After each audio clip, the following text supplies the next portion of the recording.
All right, healthiest social media family in the game. It's your boy Kevin Hines, and I hope you will watch this chapter of our film Stay Alive about suicide prevention to hear my story of how when I was in the depths of depression and living with bipolar disorder, at the time I jumped off the Golden Gate Bridge in an attempt to die by suicide. I'm so grateful and so lucky that I survived, and I have many insights that could benefit you and your family who might be in pain. Press play to view this amazing program right now. Kevin, it's so special that you're here.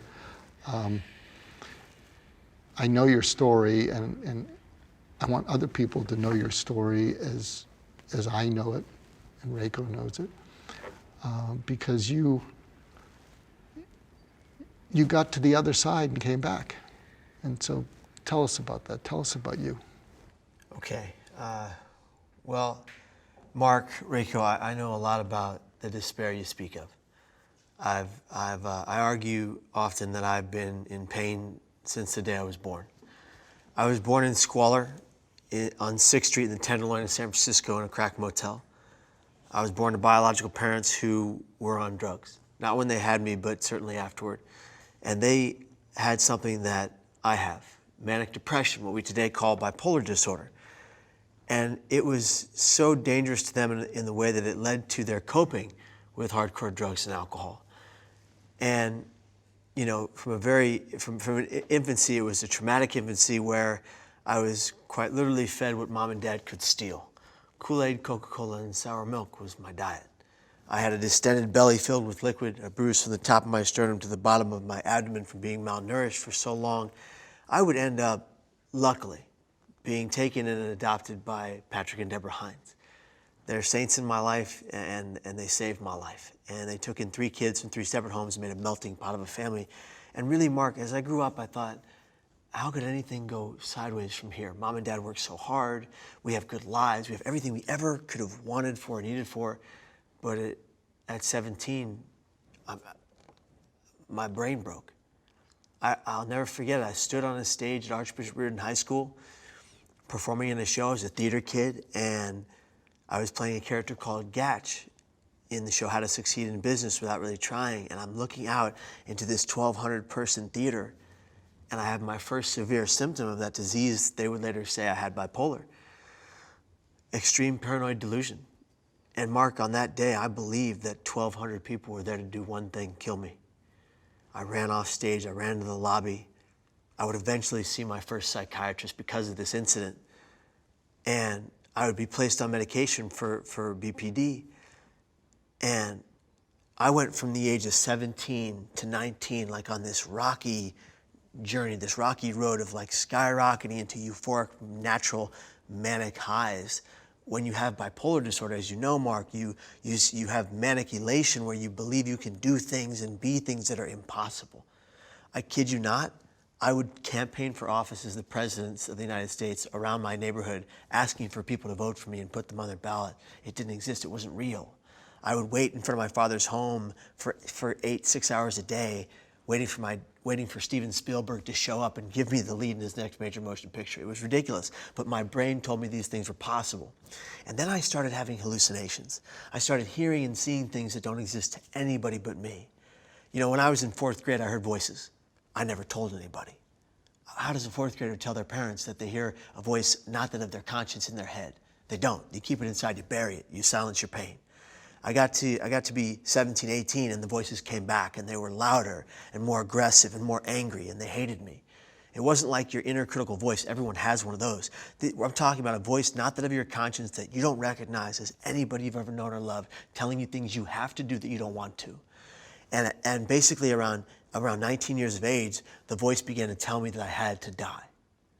The voice in my head that I can liken to like an aggressive male figure told me I was useless, worthless, had no value, that I was a burden to everybody who loved me, and that I had to die, and that it was inevitable. Rayko, I never wanted to take my life. I came to a place in such like immeasurable mental instability where I believed that was my only alternative. And I was in so much lethal emotional pain, which is the common denominator of how we lose people to suicide, a pain so great that you can't bear it on your shoulders, a pain so great that the weight is literally breaking your back. And I found myself at 19 in my room at my desk writing a note to my mom and my dad, my brother and my sister, my best friend at the time, and my girlfriend, slash ex-girlfriend. It was debatable depending on who you asked. But anyway, I wrote that note, and I'll never forget what it said, Mark. It said something to the effect of, Mom, I love you, but you're not always right. Dad, I love you, but this isn't the office. Stop bringing the office home. This isn't work. I said to my little brother, he wanted to be a DJ. He was making mixed cassette tapes when they were still a thing. And I said, you'll be a household name. My sister wanted to make films. I said, you got this. And I said to my best friend at the time, you'll find another best friend. That's not how it works. That's not how it works. And I said to my girlfriend in the note, it's not you, it's me. Which, by the way, Mark, my wife would say today, no, Kevin, it's always you. But anyway, so I put that note in my shoulder bag, put that shoulder bag by the door. At 6 in the morning, I entered my dad's room. My dad wears a CPAP machine when he sleeps, a breathing apparatus. And he's snoring while wearing a sleep apnea machine that's supposed to make him not snore, but anyway. And he kind of sounds like Darth Vader, but and so I go in there, and I startle my dad awake, and he goes, Kevin, what's wrong? I said, nothing, Dad. I just wanted to tell you that I love you. Mark, in my mind, it was for the very last time. He looks at me, and he had known of my erratic behavior. He was like, Kevin, I love you too, but it's 6 in the morning. I don't have to be at work until 9. And he went right back asleep.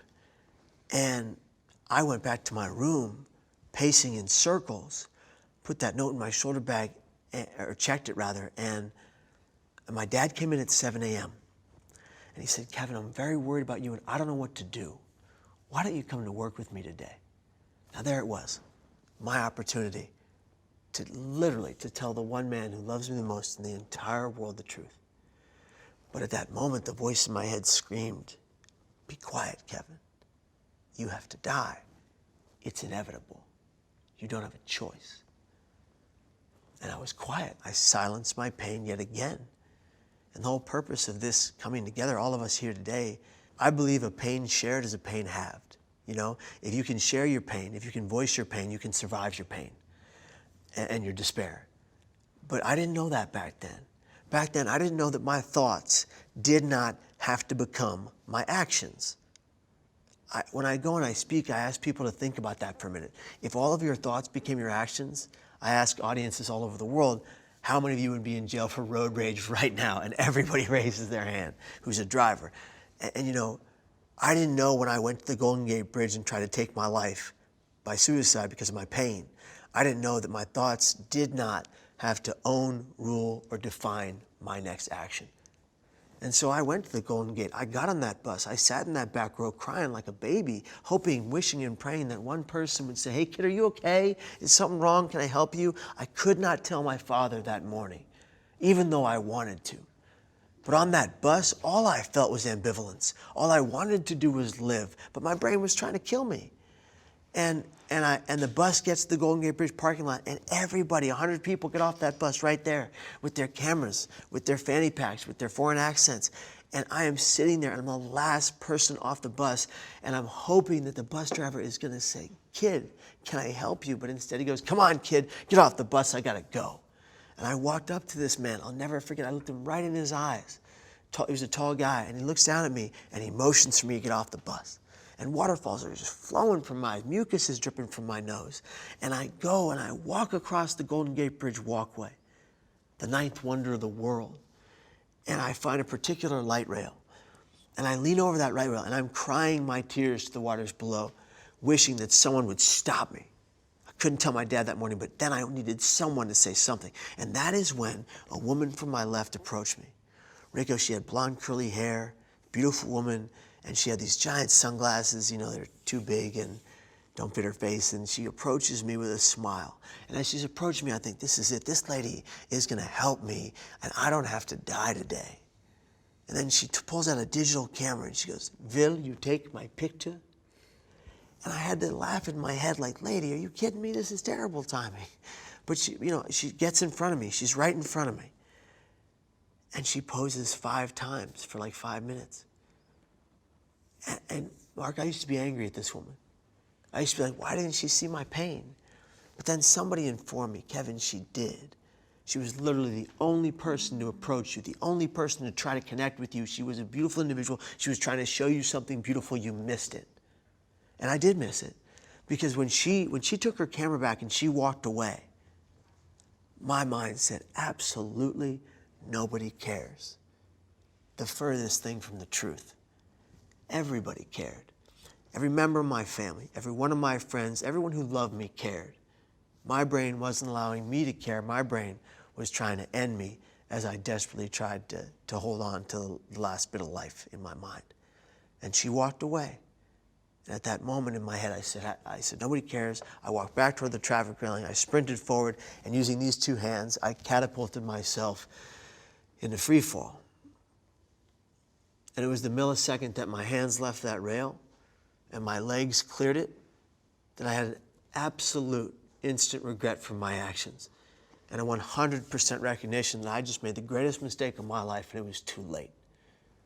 Mark, you know, for over 2,000 people at that bridge, it's been too late. Roughly 98% of those who've attempted there are gone. They don't get to tell their stories ever. Their families never get to see them again.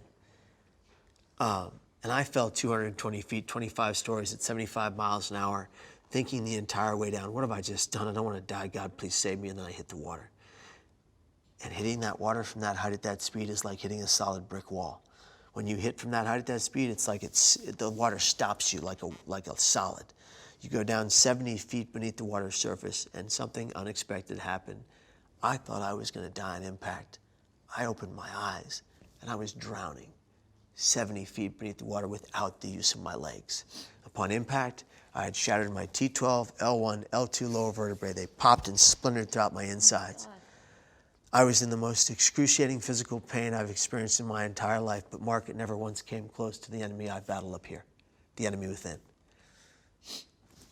You see, guys, physical pain, excruciating physical pain is bad, but brain pain is at the very least 300,000 times worse than any physical pain I've ever experienced in my life. And I got to the surface of the water, only using my arms in 70 feet with one breath, praying the entire time that I'd live. I broke that surface. I bobbed up and down in the water, and I'm not telling anybody what to do, but I just prayed, God, please save me. I don't want to die. I made a mistake, on repeat. And he heard me.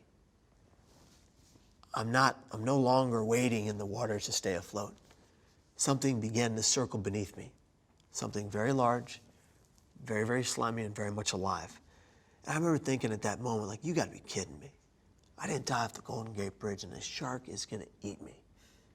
And I'm waiting for it to like bite a chunk off my arm or leg, but it doesn't.